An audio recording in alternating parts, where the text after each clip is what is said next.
आप सभी को राधे राधे, जय श्री कृष्णा। और बहुत हिम्मत करके मैं ये वीडियो बना रहा हूँ। बहुत अंदर से हिम्मत नहीं थी ये वीडियो बनाने की।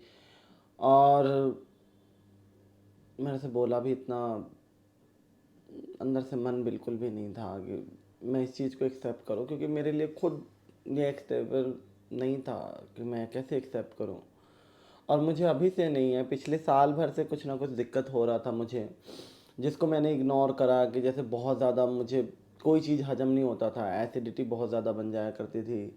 कुछ भी खाया करता था उसके लिए गैस बनती थी। हालांकि मैं बाहर का तो बिल्कुल खाता ही नहीं हूँ। घर का खाना भी जो है वो बहुत नॉर्मली खाना रहता है, बहुत सिंपल खाना। तब भी मुझे टाइफाइड उससे वगैरह, फिर लास्ट में ठीक ही नहीं हो रहा। मतलब टाइफाइड 2 बार हुआ, और मतलब ऐसी काफ़ी सारी चीज़ें मेरे साथ हुई। तो मैंने नॉर्मल डॉक्टर को दिखाया था, कुछ पता नहीं लगा। उन्होंने लीवर में इन्फेक्शन बताया, कुछ ने पीलिया बताया। फिर मैंने एक बड़े डॉक्टर को, एक भाई मेरा है, उसने कहा कि जांच कराना चाहिए कि क्या है क्या नहीं है। कई तरीके की जांच हुई, जिसमें बहुत सारी चीज़ों की जांच हुई, और बहुत कॉस्टली जांच है ये। मैं बता भी नहीं सकता, इतना अफोर्ड करना भी बहुत मुश्किल है। तो जब मैंने वो जांच कराया तो मतलब ऐसी चीज़ निकल के सामने आई जिसको यकीन करना मुश्किल है कि मुझे ये चीज़ हो सकता है। मुझे अभी भी नहीं पता कि मुझे भी ये चीज़ हो सकता है या, पर जब मुझे लगा, और मैंने 3 महीने से मुझे है, मैंने किसी को बताया नहीं कि मेरे घर तक बात जाएगी, सब मेरा मजाक बनाएंगे। और मतलब ये सारी चीज़ें मेरे माइंड में थी, मैंने किसी को कुछ भी नहीं बताया। 3 महीने से मैं इस चीज़ से जूझ रहा हूँ। और मैं माफ़ी चाहूँगा हीरा भाई आपसे भी कि आपका फ़ोन आया था, पर मैं नहीं चाहता कि मेरे लिए कोई भी टेंशन ना ले, और कोई भी फ़ोन करके मुझे ज़्यादा ना खुद ले ना मुझे दे। मैं इस बात का वो करता हूँ कि बात मौत और ज़िंदगी की नहीं है। बात इस चीज़ की है कि जाना तो है, तैयारी तो हमारी है। बहुत गई थोड़ी रही, थोड़ी बीती जाए। पर आप सब लोग टेंशन ना लीजिए। मैंने देखा कि मुझे लगा किसी को क्या फ़र्क पड़ेगा मेरे आने और जाने से, बट मैंने देखा आप सब लोगों के कमेंट मुझे पढ़ के मेरे भाई ने बताया कि लोग बहुत परेशान हो रहे हैं, दुखी हो रहे हैं।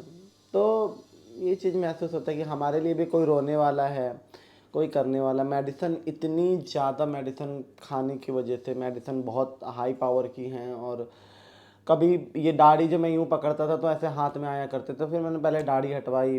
बाल ऐसे जैसे मैं सो रहा हूँ तो इतने इतने बाल निकल रहे हैं, घर के अंदर इतने इतने बाल गिरे हुए मिल रहे हैं, तो इन बालों को हटवाना पड़ा। आखिर मैं कहाँ तक छुपाता, मैं छुपा नहीं पाया। 3 महीने तक तो ठीक था, उतना नहीं कुछ हो रहा था, बट धीरे धीरे सिचुएशन थोड़ी थोड़ी बिगड़ती जा रही थी। और इलाज भी हो रहा है, आगे भी होता रहेगा जैसे श्री जी ने चाहा। बहुत कॉस्टली इलाज है, और दवाइयाँ तो बहुत ज़्यादा महंगी हैं। 1 महीने की मेरी जो दवाई है वो 18,000 रुपये तक की है। और वो भी सिर्फ एक दवाई की, जो, और फिर और भी कितनी दवाइयाँ हैं जो मतलब चल रही हैं धीरे धीरे। सारा कुछ सिर्फ जीवन में दवाइयाँ दवाइयाँ ही लिखी हुई हैं।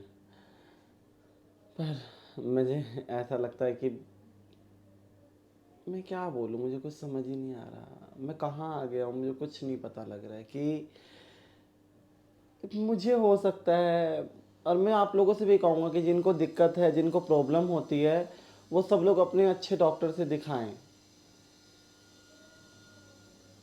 और आप सब लोगों से अनुरोध है कि आप सब लोग मेरे चैनल को सपोर्ट कीजिए और अपना प्यार दीजिएगा ज़रूर। क्यों? क्योंकि भैया आप लोगों को देखकर, आप लोगों की दुआओं से मैं ठीक हो जाऊं, ठाकुर जी चाहें तो। क्योंकि मेरे बिल्कुल भी मतलब आप लोगों से कहने का तो मन ही नहीं था अंदर से कि, और मुझे काफ़ी लोग मैसेज पूछ रहे थे कि आपको कौन सा कैंसर हुआ है और कैसा हुआ है। नाम लेते समय भी मुझे अजीब सा लग रहा है कि मुझे एक्चुअली लीवर का हुआ है, और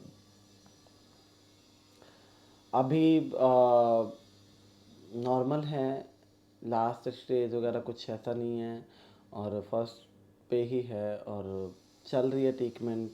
डॉक्टर भी अच्छे हैं, और मेरी ट्रीटमेंट दिल्ली से ही चल रही है, मैं अस्पताल का नाम नहीं बताऊंगा, प्राइवेट अस्पताल से चल रही है, और डॉक्टर बहुत अच्छे हैं, उन्होंने मुझे बहुत अच्छे से ट्रीट करा। और मैं कहूँगा कि भाई, एक तरफ भगवान, दूसरी तरफ डॉक्टर, और मुझे दोनों का साथ है, श्री जी का और डॉक्टर का, दोनों का। तो मैंने इसलिए ये वीडियो बनाया है कि आप सब लोगों की दुआओं की और हेल्प की मुझे बहुत ज़्यादा ज़रूरत है। आप सब लोग मुझे अपना सपोर्ट और अपने लिए, मेरे लिए दुआ ज़रूर करना, ताकि मैं जल्द से जल्द ठीक हूँ और आप सब लोगों के बीच में सनातन का फिर से प्रचार करने स्टार्ट करूँ। और हाँ, जो भी लोग जिनके कीर्तन बुकिंग्स हैं मेरे पास, उन सब लोगों के कीर्तन होंगे, तो वो लोग घबराए ना कि हमने कि नहीं होगा। जन्माष्टमी का भी जो मैंने बोला हुआ है, उसका मैं, वो भी कीर्तन होगा। और मैं बिल्कुल भी इस चीज़ को लेके नहीं बैठा हूँ कि मुझे कोई दिक्कत है। मैं यही मानता हूँ कि कुछ नहीं है, श्री जी ने जो कहा वो सब सही है, और जो करेगी वो अच्छा भी, सब अच्छा होगा। तो मुझे भरोसा सिर्फ श्री जी पे है, ठाकुर जी पे है। तो मुझे लगता है कि ठाकुर जी मेरे साथ कभी नाइंसाफ़ी नहीं करेंगे, और मेरे कर्म डिसाइड करते हैं, हमारे जो पिछले जन्म के कर्म होते हैं कि हमारे साथ क्या होगा क्या नहीं होगा। तो कभी भी घबराना नहीं चाहिए, मौत से तो बिल्कुल भी नहीं। मुझे नहीं घबराहट है कभी। मुझे 3-4 दिन पहले ऐसा लगा कि, मतलब जब मुझे शुरुआत में पता लगा कि मुझे ये दिक्कत है, तो मैं बहुत ज़्यादा परेशान हुआ। फिर उसके बाद से मुझे कुछ टाइम बाद, 2-3 दिन बीतने के बाद मुझे लगा कि नहीं, कुछ नहीं है। अगर मैं 10 साल ज़्यादा जी जाऊँगा तो क्या है, और मैं अगर 5 साल पहले चला गया तो क्या है। खैर, ये तो जाने आने की बात है, बट ऐसा कुछ भी नहीं है। ठीक होगा। डॉक्टर अपना कोशिश कर रहे हैं और दवाइयाँ चल रही हैं, और भगवान श्री जी का बहुत बहुत मेहरबानी है कि श्री जी ने बहुत जल्दी मुझे इस चीज़ का पता लगाया कि ये फ़लाना दिक्कत है, ताकि सही समय पे ट्रीटमेंट स्टार्ट हो चुका।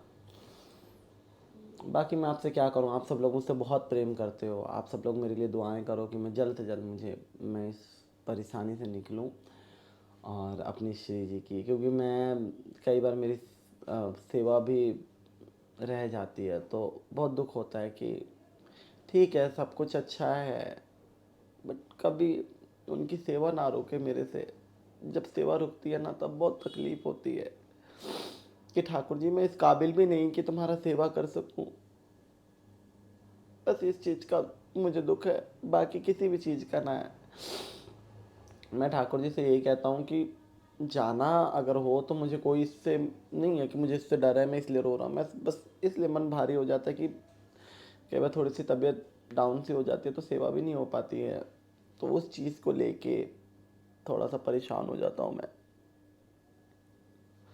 और उन सभी लोगों को मैं धन्यवाद करूँगा, जो मेरी बहनें, जिनको पहले से पता है कि मुझे ये चीज़ था, और मेरे जो, जिन्होंने मेरी मदद करी है हर चीज़ से, उन सभी बहनों का मैं हाथ जोड़ के धन्यवाद करता हूँ। और बहुत बहुत धन्यवाद, क्योंकि अपना साथ नहीं होता तो आप लोग, श्री जी किसी न किसी रूप में आती है। मैं तो यही मानता हूँ कि श्री जी ने ही ये चीज़ आप लोगों को भेजा, मेरी हेल्प करवाई और मेरे ट्रीटमेंट शुरू करवाई। तो ये बहुत बहुत धन्यवाद मैं करता हूँ। और मैं काबिल तो नहीं हूँ, बट फिर भी न जाने कौन से अवगुण पे रीझ जाती है श्री जी। जो इतना, मैं जब बीमार था, जब मुझे पता लगा तो बहुत टेंशन में था कि कैसे होगा, क्या होगा, कौन करेगा।